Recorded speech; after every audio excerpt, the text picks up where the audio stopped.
auspicious and very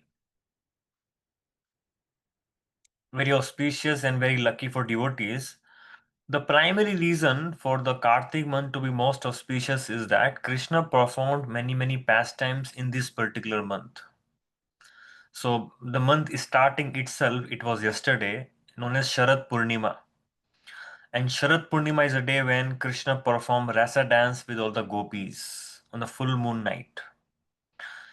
And after that, Krishna performed Damodar Leela, which we'll be discussing today, the importance and the beauty of this beautiful pastime, Damodar pastime.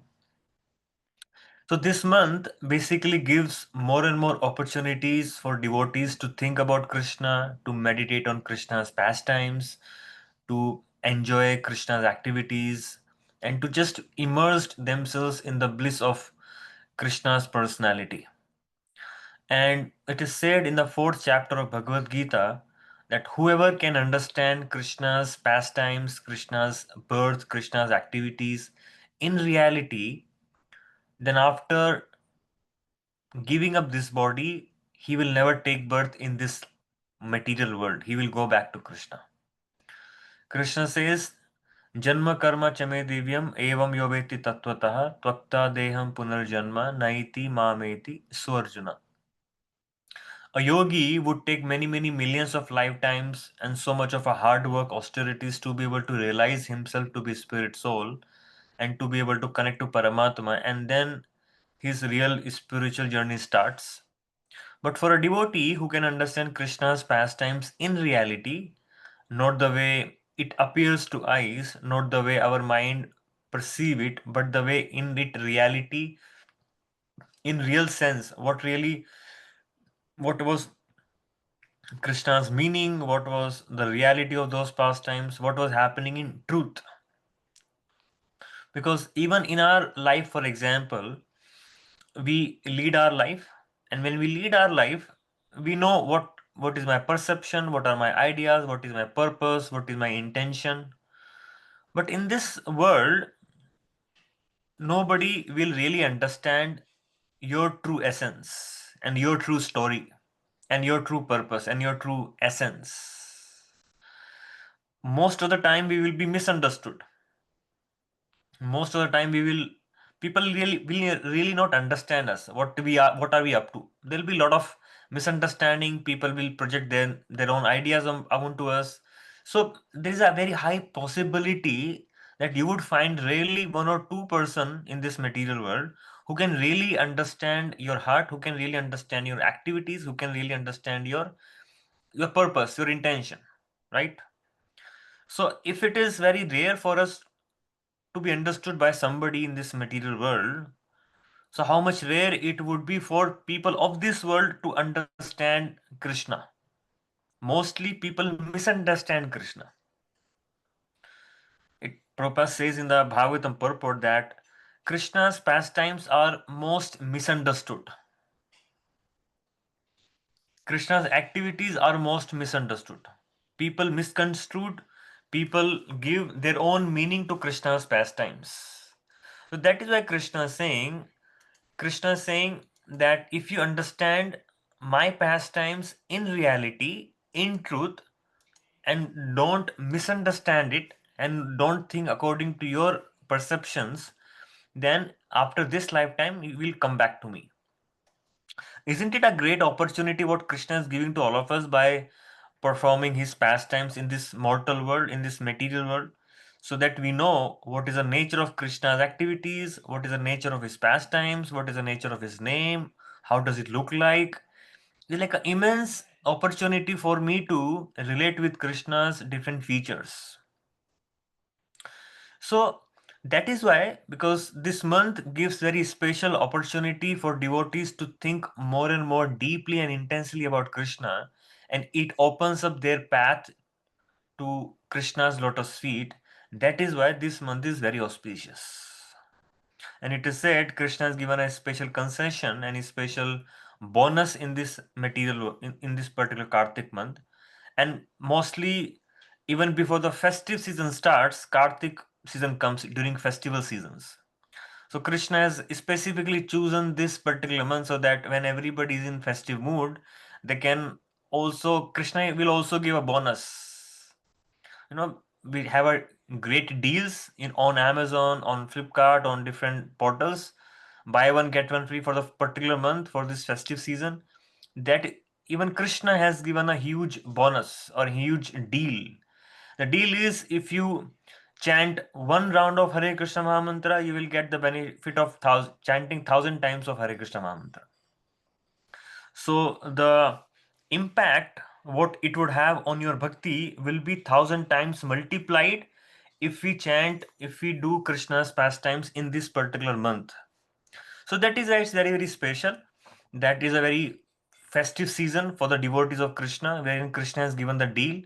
If you perform any pastime, if you perform any devotional services, if you chant my name, if you offer me ghee lamp, if you read about me, then you're going to get 1,000 times more benefit. So what else do we need? We is a very, very special month in that way. So let us take the advantage of this particular deal, what Krishna has given to all of us, to be able to understand some bit of and peep in Krishna's transcendental pastimes, what he performs here. So, specific Leela, what happened during this month is known as Damodar Leela. Very unique Leela, wherein Yashoda, it was a pastimes between Mother Yashoda and Krishna. So once what happened is Mother Yashoda was churning butter. Anyway, she was churning, I mean, the curds, and she was getting butter, churning butter out of the curds. So while she was churning butter, she was singing songs. It was mentioned in Bhagavatam that she was singing songs. And you would ask me, "Oh, Yashoda was singing songs? What kind of songs was Yashoda singing 5,000 years back?" Yashoda was singing songs which she had composed for herself, and those songs were composed based on Krishna's pastimes, Krishna's qualities. So she knew the greatest technology and she knew the greatest way to always absorb herself into Krishna. And she had made song out of Krishna's pastimes, Krishna's qualities. She had made for herself and she was singing those songs. And whenever devotee think about Krishna in a very intense way and meditate on Krishna, it's actually impossible for Krishna to stay back and not come in front of the devotee. And because Mother Yashoda was thinking of Krishna such a pure meditative state, and she was completely absorbed in Krishna's pastimes, and Krishna was sleeping that time. Krishna was taking rest. And now Krishna understood that Mother Yashoda is thinking about me. Let me go near to her. Then Krishna comes to her, and now Krishna came to Mother Yashoda. Then how would he relate with Mother Yashoda? He's a baby of Yashoda. He has chosen to become baby of Yashoda. Now Krishna started acting like a baby. And what he does, now from here onwards, you would see that Krishna is exemplifying the behavior and the characteristics of a perfect baby. What a baby would do in this material world. Okay, now Krishna came like a baby. So what would baby do? Okay, now this is not your first duty, my dear mother. You should feed me milk. Start start demanding Yashoda's attention. Start demanding Yashoda's milk, breast milk. And then seeing the beautiful face of Lord Shri Krishna, Yashoda took him on the lap and started feeding milk. And while she was feeding the milk, her mind was completely absorbed in thinking and seeing Krishna's lotus face. So now, just before that, she was thinking about Krishna's lotus face, and now you have the opportunity to have Krishna and see Krishna face to face. I mean, this is a very powerful theme, even in devotees' life. When we keep thinking about Krishna more and more and more and more deeply, a time would certainly come when we would be able to see Krishna face to face.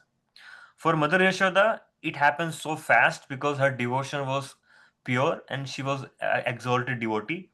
But nevertheless, if we continue thinking about Krishna, Krishna's beautiful face, Krishna's beautiful lotus feet, Krishna's name, we keep singing, we keep chanting Krishna's name, slowly purification would happen and we would become eligible to see Krishna face to face. That's what Mother Yashoda exemplified here. So when Yashoda was absorbed in seeing beautiful face of Krishna, then suddenly she remembers. She remembers that, oh, I have kept the milk on the stove and it is boiling now. So the milk came in the mind of Yashoda, and she keeps Krishna aside, and then she rushed towards taking care of the boiling of her milk. Now Krishna becomes very angry. Krishna thinks, first of all, she was supposed to be feeding me milk by herself. No issues. I came to her, I requested her, and she started feeding me milk. And now she has gone away. She has gone away just to take care of the milk, and she has left me here like this. Now I am going to teach her a lesson. So even before that, you can ask, why did Yashoda went to take care of the milk when she had the most exalted position of carrying Krishna on her lap and feeding Krishna milk? Why would Mother Yashoda go and take care of the milk? I mean, what was the necessity? Krishna himself was there. How come Yashoda did not prioritize Krishna and prioritize milk over Krishna's care? Somebody can ask this question. So, for devotees of Krishna, it is more important to do service to Krishna than to personally see Krishna. Because even that milk was supposed to be becoming curd, and the same curd was supposed to be becoming butter, and that butter was supposed to be used in Krishna's service. So, in that sense, Yashoda did not prioritize milk over Krishna. In essence, Yashoda prioritized Krishna's service over Krishna. Personally, although, so that's what the mood of a devotee is, and that is the highest level of service, that even though we may not be in Krishna's presence sometime we may have to sacrifice seeing Krishna in multiple ways for the sake of pleasing Krishna, for the sake of thinking about Krishna, for the sake of doing service to Krishna. So that was a mood what Yashoda was thinking about, and why she was taking care of the milk. The another reason is, and especially the milk what she was taking care of was not an ordinary milk.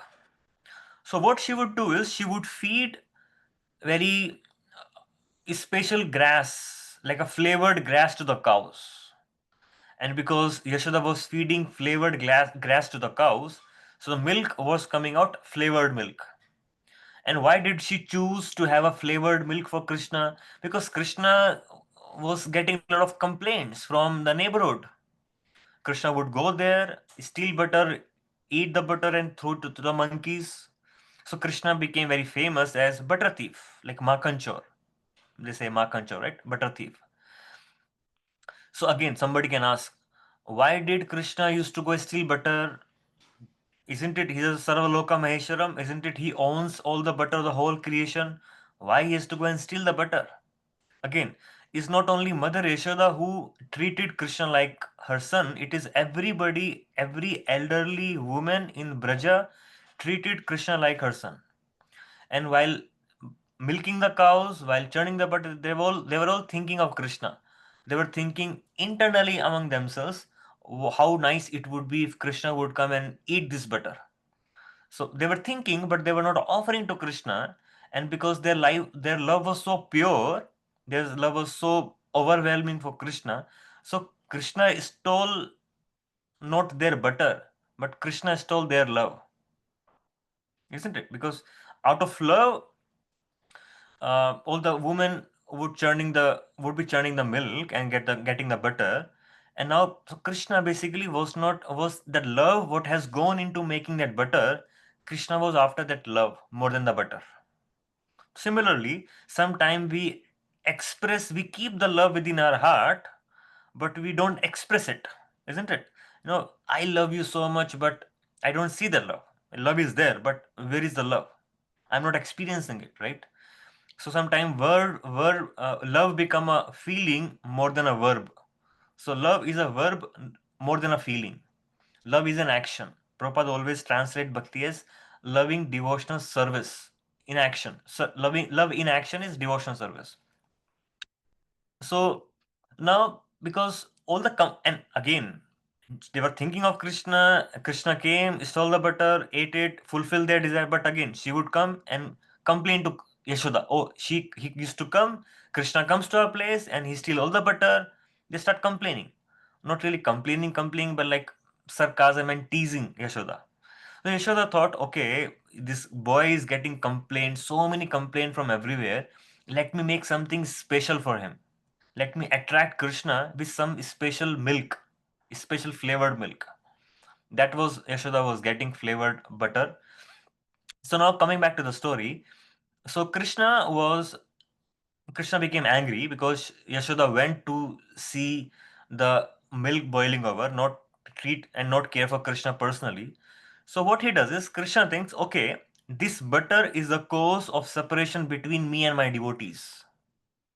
You see the dynamic which is getting played between devotees and Krishna. Yashoda was thinking service to Krishna is more important. And now Krishna is thinking, oh, this butter is causing separation between me and my devotee. So let me break this butter pot itself. So Krishna becomes angry and Krishna takes on son is Krishna break that butter pot, what Yashoda was turning. And now Krishna knows now Yashoda is going to come back and she is going to punish me. He became aware, like a small child, right? First of all, small child will come, they will gain mother's attention. When mother will go away, not give it the attention, they become angry and they will do some mischievous activity, some very notorious activity. And after doing that notorious and naughty activity, they know I'm going to be punished. So now, what do I do now? Then Krishna thought, let me run away from the place. So this thief, butter thief, started running away from the crime place, the crime what he committed of breaking the butter pot. So Krishna start running, and Krishna thinks, let me go to this dark room, the dark room where Yashoda has hidden all the butter. So Krishna did not get satisfied by breaking one butter pot. Now Krishna wanted to break all the butter pot. So he enter into that butter pot room and start breaking all the butter pots. And Yashoda comes to the scene. When Yashoda comes here, and she sees, oh, where is Krishna? And she see the broken butter pot. Now she understands, oh, it is Krishna only would have done that. Now how she trace Krishna? So interestingly, Krishna purposefully have, his feet got wet with the butter, and his feet left the impression of going towards Krishna. Sometime, although Krishna runs away from our life, but he leaves the impression, he leaves the pathway by which, again, how we can come back to Krishna. That is what happens, right? Sometime we are Krishna conscious, we are chanting Hare Krishna Mahamantra, we are reading Prabhupada books, we are doing bhakti. Suddenly something will happen and will drop off.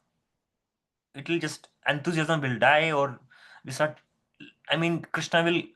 Krishna consciousness start becoming a little slow down. So then, like the Krishna has left the impression on the field so that Mother Yashoda could chase Krishna.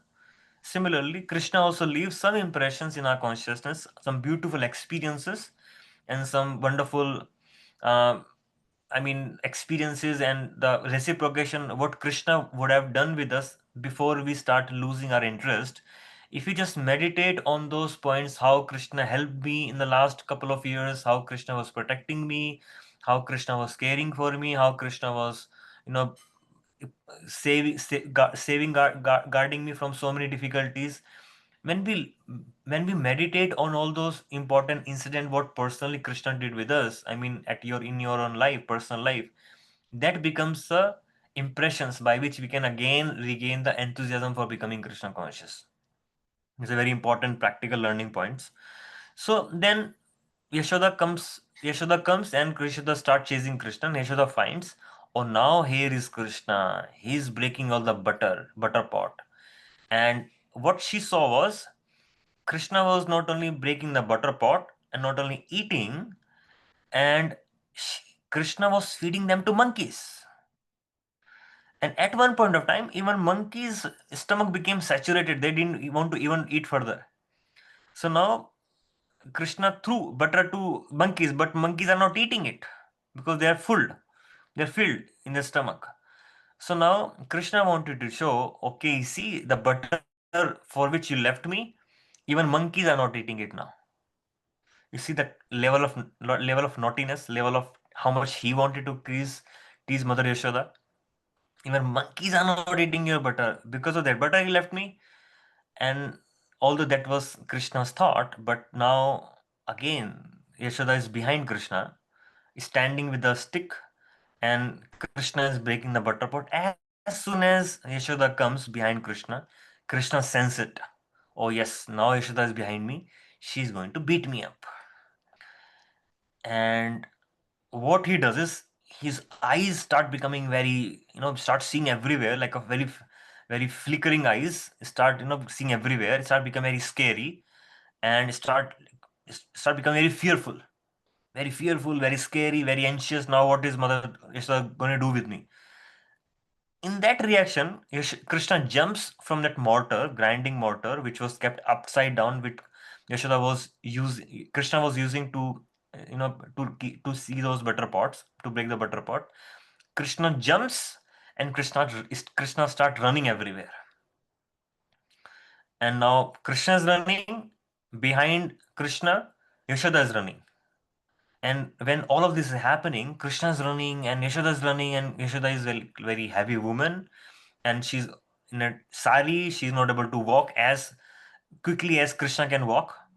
It is described in the Bhagavatam that even the greatest of yogis, it is said that panthastru koti satavassara sampragamyo vayor athapi manaso muni pungavanam.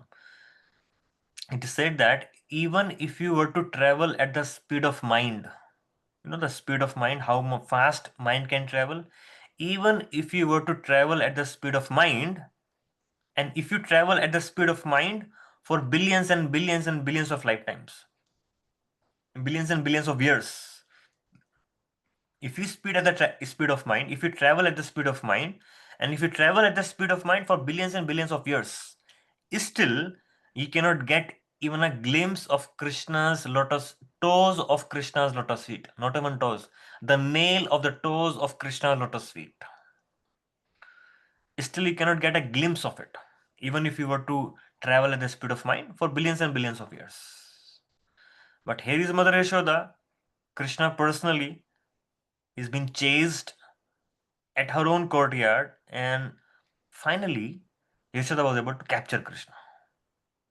And on that scene, Kunti says, such a wonderful act it is, Krishna. When Kunti was praying to Krishna in Dwarka, when Krishna was going away from Kurukshetra, going back to Dwarka, the beautiful prayers in the first 8 chapter of first canto of Bhagavatam, wherein Kunti prays that everybody is fearful of you, Krishna. How come you were fearful of Mother Yashoda? Even the fear personified, I mean, there's a fear personified who instill fear in everyone's heart. Even that fear personified is fearful of Krishna's eyes movement. And I saw that fearfulness in your eyes because of Mother Yashoda. So what kind of exalted position you have given to Mother Yashoda? He was just, she's just praising Krishna's and just meditating and praising Krishna's connection with Mother Yashoda. So now Krishna's eyes were full of fearful, and Krishna finally got captured by Yashoda. So now seeing the fear in Krishna's eyes, so that is what children does, right? Perfect children. First, they will try to gain mother's attention. If they don't give, do some mischievous activity. When they do mischievous activity, then when will hide themselves somewhere else and try to do something more. And then when they are caught, they'll start running away from mother. When they start running away from mother, when mother caught the children, what would they do? They start crying. Sometime that's another strategy what children does. They know my mother is gonna beat me up anyways. So if I cry before actually start beating me up, then I could be saved. So same thing Krishna did, because he's playing the part of a perfect baby. He's not Swarat. He's not Adhyaksh there. He's like a small little baby of Mother Yashoda, and he has to play the perfect role of a mother of a small baby. So when he started, crying, start shedding tears, then the heart of Mother Yashoda melt. And Yashoda thinks that if he becomes so afraid of me, If Krishna becomes so afraid of me, how would I be able to protect him? Then at that point of time, Yashoda decides I am not going to punish my child. So she throws the stick. But now she's also scared. She's scared. If I leave Krishna now, you never know what is planning next, what is going on in his mind. First time I left him, he broke all the butter pot. If I leave him now, he's even more angrier towards me. You don't know what he's gonna do further. He will go out of the house, he will create more mischief, he will break all the butter pot. So let me try to contain him. So how she thought of containing him? She thought, okay, let me bind this Krishna with a rope to this grinding mortar with on which Krishna was standing to break butter pots. So she brings that grinding mortar and she brings a rope, and now she thinks I'm going to bind Krishna. She thinks like this, and she tries to bind. And when she was trying to bind, the rope was short by 2 inches. Good, it happens, sometime rope gets short. So she brings more rope and add to that rope, existing rope.